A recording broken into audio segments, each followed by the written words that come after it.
Notre planète est menacée par les effets néfastes de la pollution, surtout celles liées à l'activité de l'homme.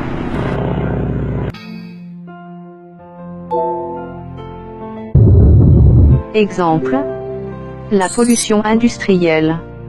Depuis la révolution industrielle, l'activité de l'homme n'a fait qu'augmenter les gaz à effet de serre, qui s'accumulent dans la couche atmosphérique, la rend épaisse et crée le réchauffement planétaire. Explication. Pendant la journée, les rayons provenant du soleil réchauffent la Terre. Certains sont reflétés par la surface terrestre, et en partie piégés par les gaz à effet de serre, naturellement présents dans la couche atmosphérique. Ce qui permet de maintenir la Terre à une température favorable, de 15 degrés Celsius. Sans ces gaz, les conditions de vie seraient extrêmes, moins 18 degrés Celsius.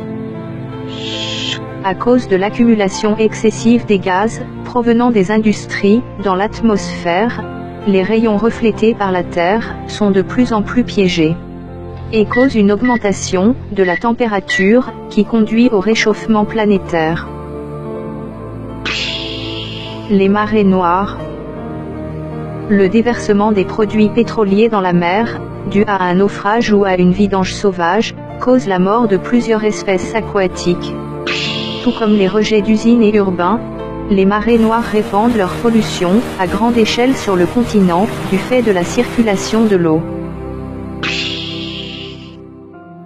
Bien que l'usage massif des engrais soit favorable pour un bon rendement agricole, elle est tout de même une véritable source de pollution, car pollue les eaux continentales, les terres cultivées, des divers continents. L'eutrophisation.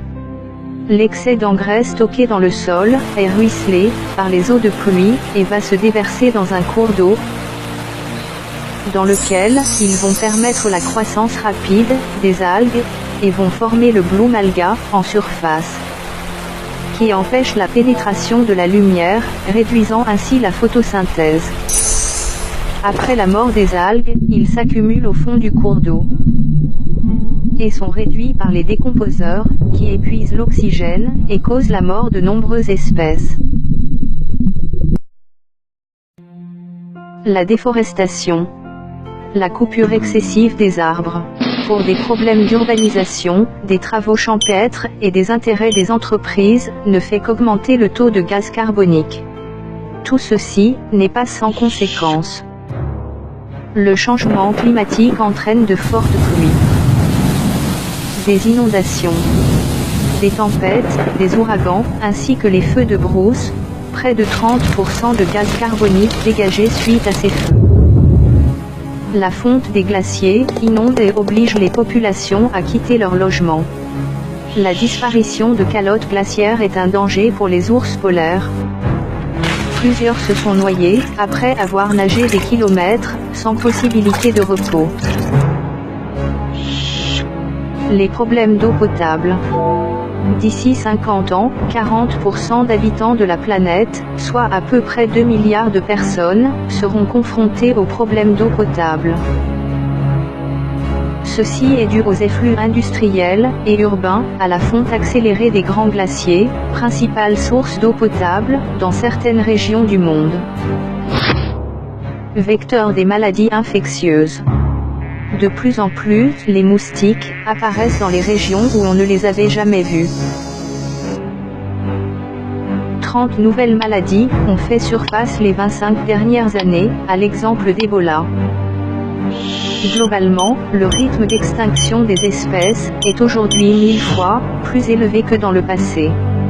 Afin de lutter contre ces fléaux, nous devons tous agir pour un développement durable, à travers l'utilisation des panneaux solaires, les énergies éoliennes, l'entrée en jeu des voitures électriques, l'usage des ampoules économiques.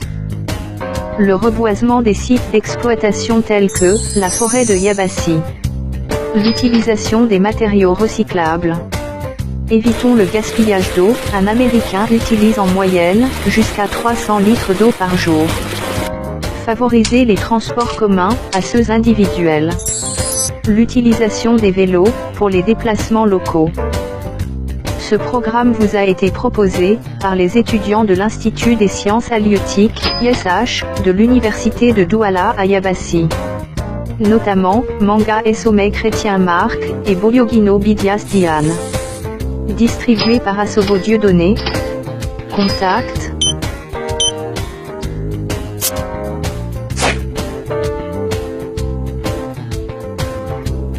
Goodbye.